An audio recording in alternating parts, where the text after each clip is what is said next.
Here is what it looks like at the start when I pull all of these things out of my fridge. Well, actually, potatoes weren't in the fridge. That onion was, only because it was cut in half. This is how it starts out. And we're gonna be using some red curry sauce, some garlic salt, chili lime seasoning, and hot Jamaican curry powder. This is gonna be a thick soup. The fresh ingredients are gonna be 1 potato, probably a half of a sweet onion, but I might actually cut this in half, and red bell pepper, 1 celery stalk, 1 carrot. Those are our ingredients.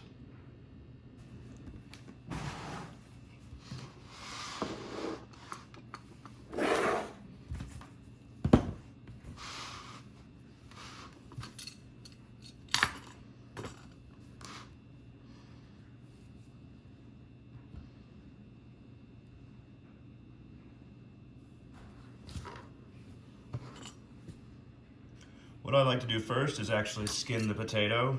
I like to start off with that because if you have a potato that obviously came out of the ground, it has dirt on it, you don't want to be rolling it around, to be honest. Well, you can wash off your potatoes, but honestly, I just skin them, and I don't get any dirt residue or anything like that.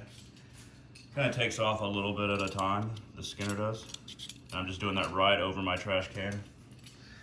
Sorry, this is going to be the only part where you're not really seeing what I'm doing, but that is kind of the order I do things in. And we're almost done. Potatoes go a long way. They look small, but they produce a large quantity of a stew or soup, usually more so than you might expect based on the size of potato. But it takes up a lot of room in the soup, so there's that. I usually cut them in just a little bit squares like that. I don't know if you can hear one of my kittens playing with a ball toy in the other room. She knew that I was gonna film, and she's like, you know what? I'm gonna start playing with this loud toy in the other room. See, that feels like a good portion. I also don't wash off my carrots. I wash them off when I buy them, usually, but cooking it in a stew or a soup, I usually don't worry about washing the carrots off. I usually make very small pieces, and when I get to the part where it's thicker, I'm gonna cut it in half and then cut down. Celery stalk, I usually don't add a lot of celery. The celery is mainly for flavor, and you want it to cook down usually, at least I do. So I just use 1 stalk. I cut it up real thin and fine. Sometimes I'll further chop up what I got here.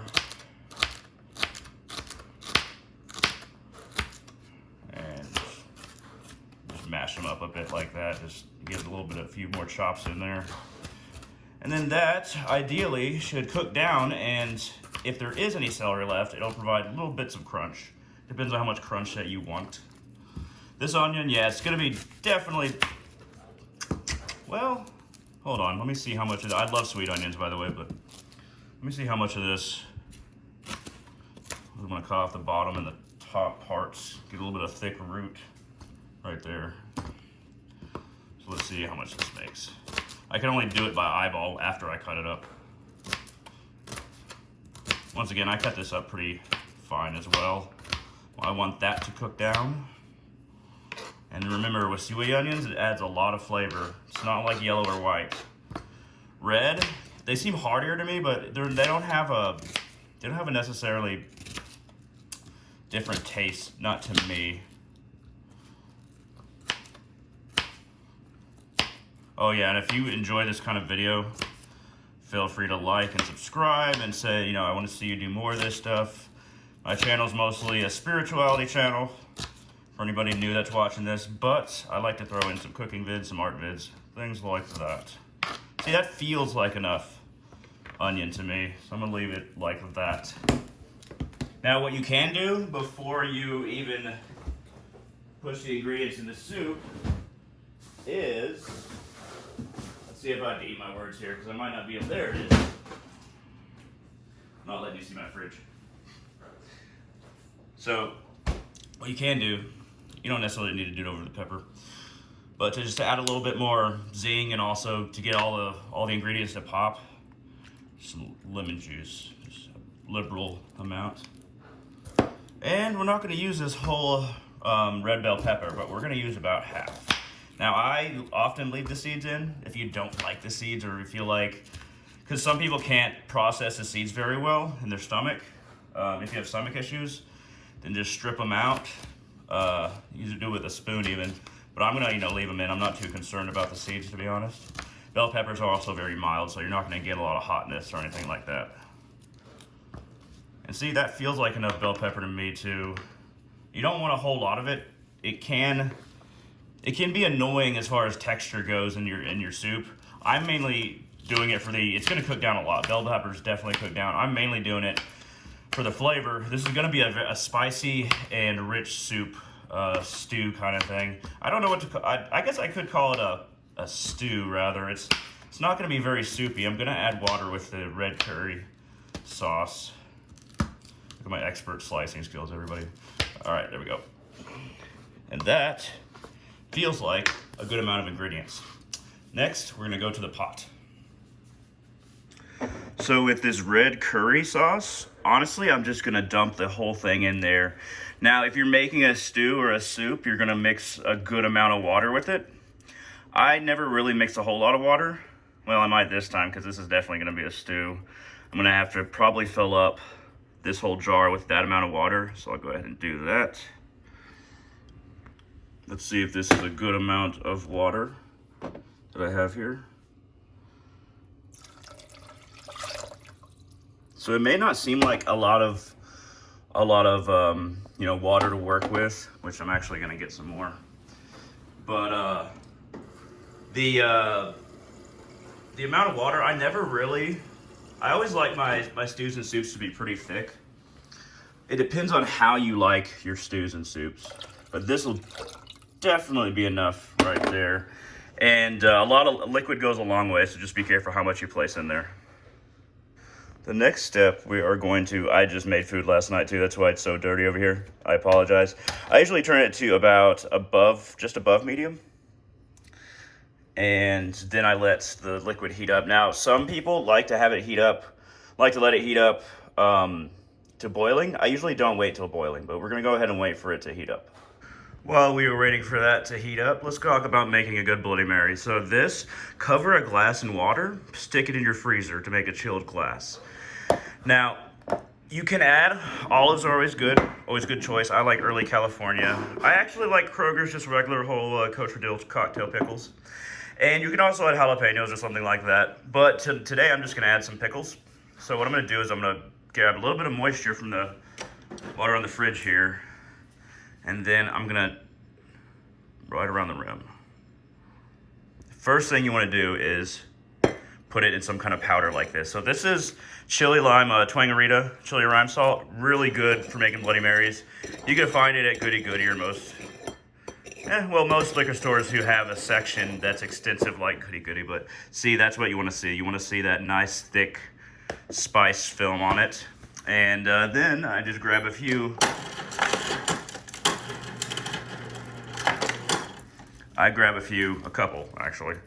couple ice cubes. And then you're ready to add the vodka. So I actually really like still vodka, distilled 5 times. Simple, made by people in Texas here.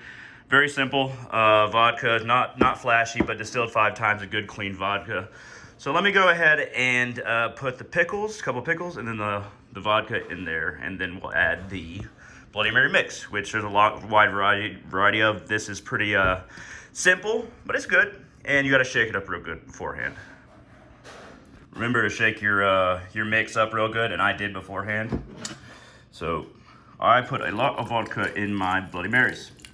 You can put significantly less. That's considered a lot, by most people anyway, at least non-alcoholics. And here we go. This is a real spicy mix. So it seems a little pale, but that's just because it's got hearty spices, but not like, it's not super hot, if that makes sense. So let's give it a try. That is good. And every drink for the first, 10 drinks drink around the rim. So tasty. So generally what you want to look for is when it starts to look like that. When you see some of the sediment, not necessarily sediment, but some of the thicker, sorry, here we go. Some of the thicker things are rising to the surface. You see a few bubbles. That's usually where I begin. And here's my personal favorite part. Watching those fresh ingredients just go in. Be very careful. It's hot, obviously. But you're not idiots, you know that. So just get close to the water line and just carefully drop.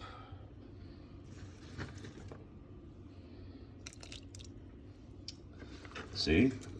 The water, the liquid itself, I probably put too much of it. Probably put too much.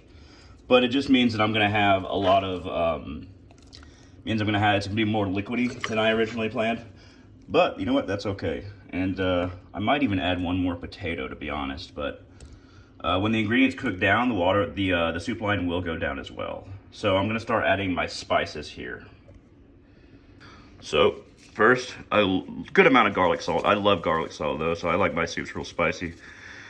Liberal helping, chili lime seasoning. A lot of that. That's what I like. Don't take my advice if you're not down for a really spicy experience, I suppose. Jamaican curry powder, hot. Now it says hot on it, it's actually not. Be careful when a curry powder says hot, because some will be honest about it and others won't. This one is actually not honest, but it's tasty. So, mix everything up there. It's gonna be a very brothy soup, but I'm okay with that. Probably add a quick potato real quick just to give it more heartiness. So I did add one more potato. Now, how many times you add the spice is completely up to you. I usually do the amount that I add at the beginning, I'll do that 2 more times. That's excessive for most people, but not for me. I really like a lot of spice. I'm really disappointed in a soup or a stew if it doesn't have a lot of flavor in it. But yeah, it's you just want to stir it around maybe every 5 to 10 minutes. And you can cook this for only 20 minutes and it'll be fine. I'll probably cook it for around 25 or 30, but just stir every several minutes and make sure everything's good. Make sure it's not boiling. Make sure if it's boiling, it's just barely boiling. You want it to cook slowly. You want it to cook down slowly. So I usually like cooking simply. I like to make the process basic, but the ingredients numerous.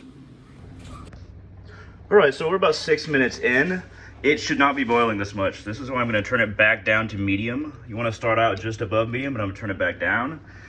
That film is what you wanna see about halfway through. Stir it pretty well. Now, most people will not want to add extra spice, but I'm going to, because I want a lot of flavor out of this soup. Uno, dos, and tres. Now, the salt part of it, I'm done with. So the garlic salt's the thing that you want to add the least of. And then I'm gonna stir it in. And then we're gonna wait another about 10 minutes.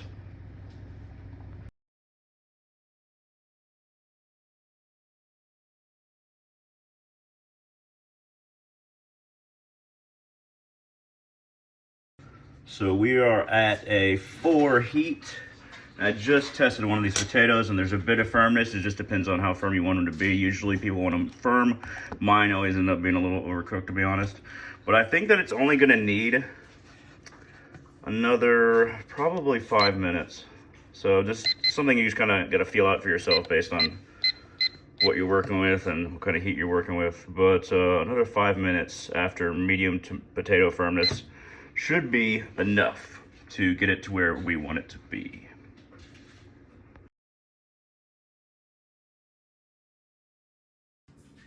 All right, it's time for the moment of truth.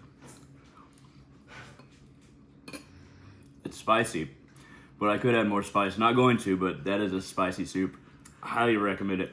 The red curry is what brings out all the fresh ingredients. Really tastes good. Let me go ahead and taste one of these potatoes real quick. Perfect density. The whole thing really comes together. Please steal all of this. Hope you all enjoy it, and all of you have a wonderful day.